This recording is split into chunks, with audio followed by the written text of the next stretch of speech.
Ctrl Alt Ego is one of Britain's finest exports since Grand Theft Auto and colonialism. Set in His Majesty's Royal Space Station, you play as a digitized, disembodied spirit that must commit horrifying acts of possession on the various robots and devices that you encounter. Once the player is properly set loose in this cassette futurist world, you're given a near infinite amount of ways to get from point A to point B in what is probably one of the most open-ended games I've ever played, which is ironic since the whole thing is set in the cramped confines of an orbital platform. Since this is a more recent title, I'm gonna drop a spoiler warning here because I'm probably going to reveal a lot of the major story beats in this video, but fear not, you can still probably watch this even if you're planning to play it, because where the story is concerned, I did not understand it. If you're gonna stick around, get your tea and crumpets, your fish and chips, your beans on toast, because today, we're taking a look at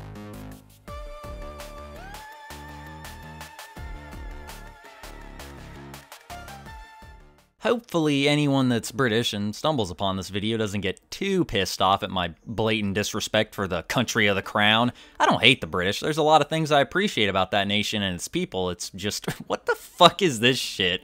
Anywho, let's move on to actually talking about the game now. Ctrl Alt Ego is actually a fairly recent release, coming out in 2022, which makes it unusual for this channel since like 90% of the games I talk about here came out like 20 years ago. This means that as far as the development and historical context, I don't really have a whole lot to say. It was developed by Mindthunk, a two-man team out of the UK that worked on the game over an extended period on the Unity engine. It was originally envisioned as a VR title before aiming towards a more generalized audience and went through a few changes in the scope of the vision. It was at first intended to be a more small-scale puzzle game that was compared to Portal, but as development went on, the scale continued to increase. As more new systems were added into the game, it remained a title that was still firmly rooted in a lot of the design philosophy of Portal and other puzzle games, but also began to blend in mechanics from a variety of other genres and games, notably stuff like Deus Ex and System Shock.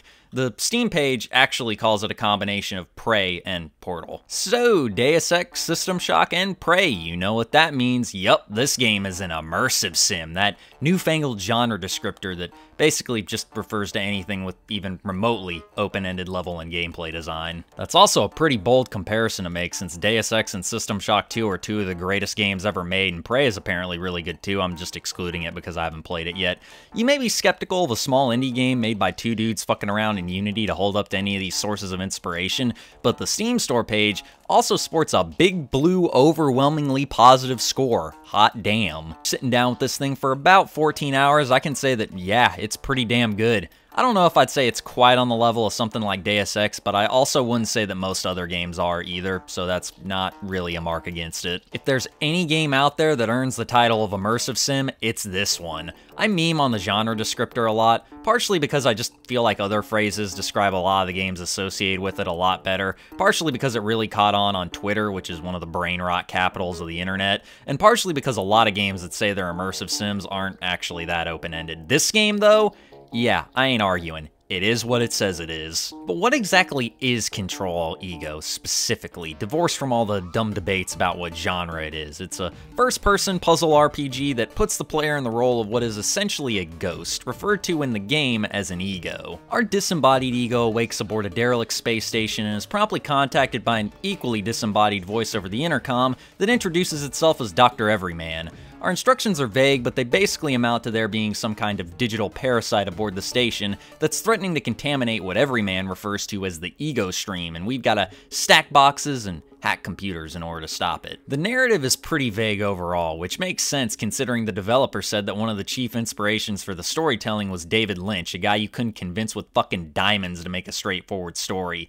There's a definite plot that unfolds, with twists and revelations that occur, but there's also a lot going on in the background that provides more context to everything that's happening. Context that is pretty easy to miss. If I had to make a cinematic comparison, I'd say that overall the story feels kind of like a sci-fi version of Mulholland Drive, but I'll get to exactly what I mean by that later. For now, let's get more into the gameplay. So when you boot up Ctrl Alt Ego, you get one of the most abrupt fucking openings I've ever seen in a game with one of the least instructional tutorials I've ever seen. You hear some guy mutter to himself over the radio about emus or some shit, and then you get thrust into this dark-ass hallway where you have to sneak or fight your way past a handful of hostile robots.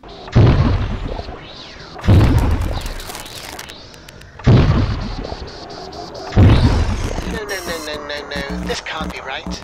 As is expected, I am trash at this. After that, you get a proper opening chapter, which basically serves as the tutorial that's actually instructive. The core gist of the gameplay is that you're a disembodied ego, a literal digital ghost that no longer needs a body to exist and is entirely non-physical. Only problem is that, as real-life poltergeists are apt to tell you, it's hard for ghosts to move shit around, so you have to possess all the various little robotic knickknacks scattered around the station. So right off the bat, this is probably one of the most ingenious fucking things I've ever seen in a video game, and I don't think I need to explain how this opens up a borderline uncountable number of ways to accomplish any task in the game, but I will anyway because that's the whole point of making a video on this game. Basically, you can possess pretty much anything that allows you to digitally or spiritually interface with it, which is explained in-game as interfacing with anything that relies on a substance that the game just calls ether. One example of this is that you can jump from various different objects scattered throughout a level without ever actually moving through the game world, which can allow you to bypass most encounters in an area. You can also possess this cute little floating robot thing called a bug, which is your more standard method of interacting with the game world and brings it closer to other video games.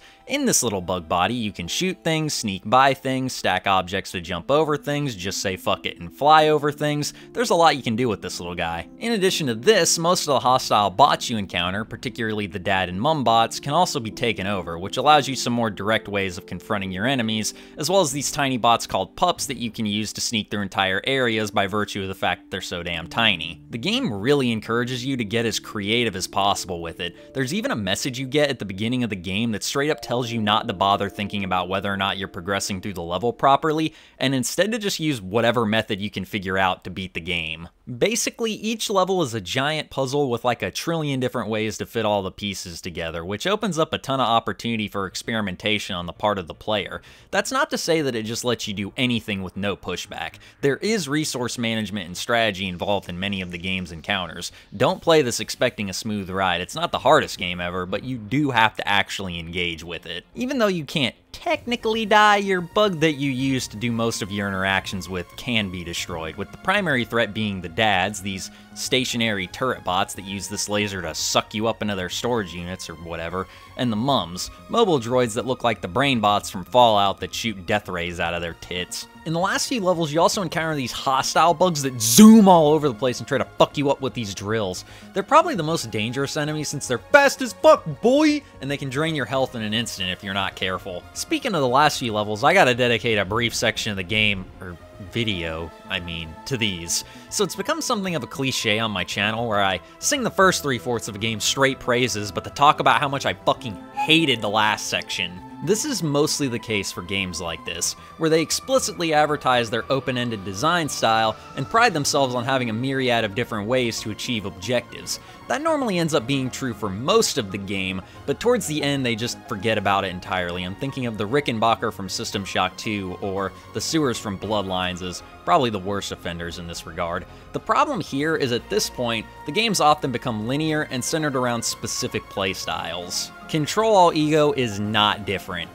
It's a completely different fucking taxonomy. Seriously, saying that this game does the exact opposite of that is an understatement. Chapters 1 to 6 are open-ended, sure, but chapters 7 and 8 are basically just virtual playgrounds where you can tackle the objectives in any conceivable order. I'm almost tempted to say that the prior sections of the game are almost like an extended tutorial, and the last 2 levels are the actual meat of the game. Seriously, there is so fucking much you can do in these 2 stages, and so many different ways to do it, it's mind-boggling. Chapter 7 has the player go into an office building that serves as the headquarters for the company that is responsible for manufacturing the various robots that you've encountered throughout the game. You have like a zillion different errands you gotta run in this level, and you can traverse the building from the bottom floor to the top in any number of ways, with an absurd amount of shortcuts and entrances to each floor of the building. As you would expect at this point, you can also tackle the objective of each section in order or totally out of order. This means that if you get stuck on progressing through the science lab,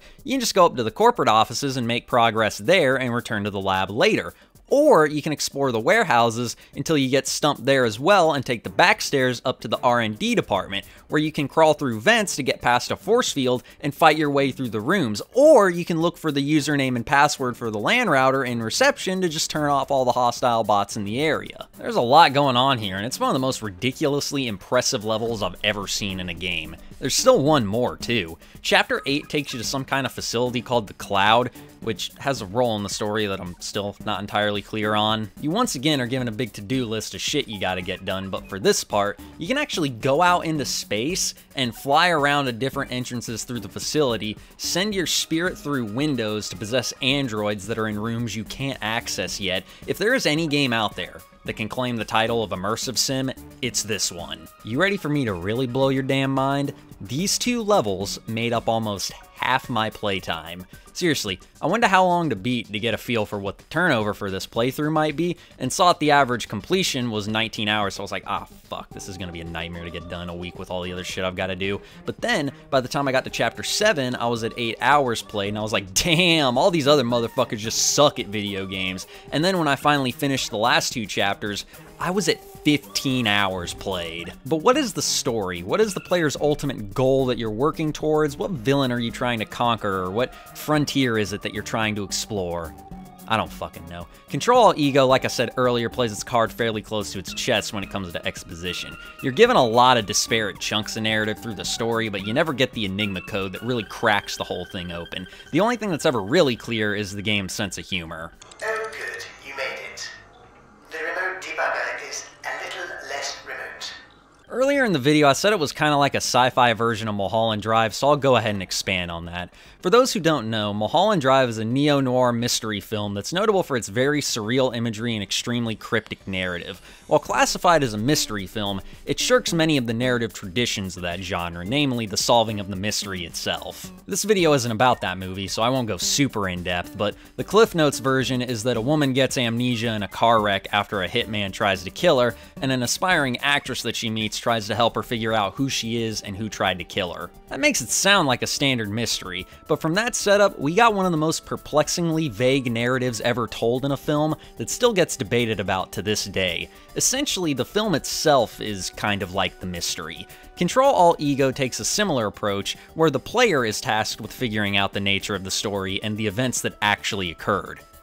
I was mostly unsuccessful with this. As far as I can tell, I think the whole thing is supposed to be like a digitally induced nightmare that Dr. Everyman is going through. You find out that Everyman himself died tens of thousands of years before the events of the game, and both the player and the guy you've been talking to are disembodied fragments of his mind. There's a really vague ending that I didn't really understand, but I think the point is that Everyman is being experimented on for some reason. The whole game is supposed to be like a hallucination or something. With the whole theme of robots and the end of humanity, I kinda get reminded of Soma a little bit, though if I'm going to be honest, I think this game goes in a much more interesting direction with things, in addition to being an actual, game. I'm not really interested in the whole futurism or cyborg angle, but I appreciate that Ctrl Alt Ego gets really weird with it and tries to posit some interesting ideas that are kinda out there, rather than Soma's whole approach of, what if robots were like alive, bro? Funnily enough, I'm not the first person who's made this comparison. I saw a Reddit thread about this game where somebody said more or less the exact same thing,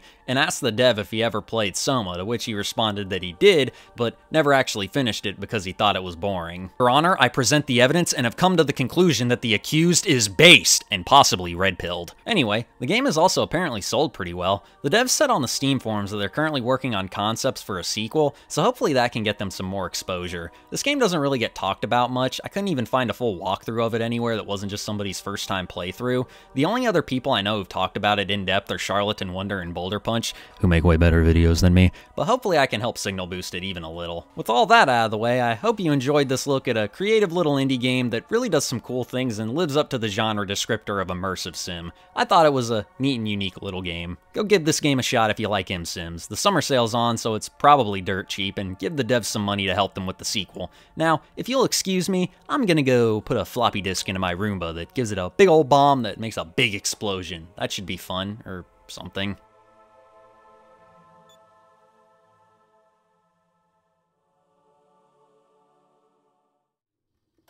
Hey everybody, if you made it this far into the video, I just want to say thanks. It means a whole lot.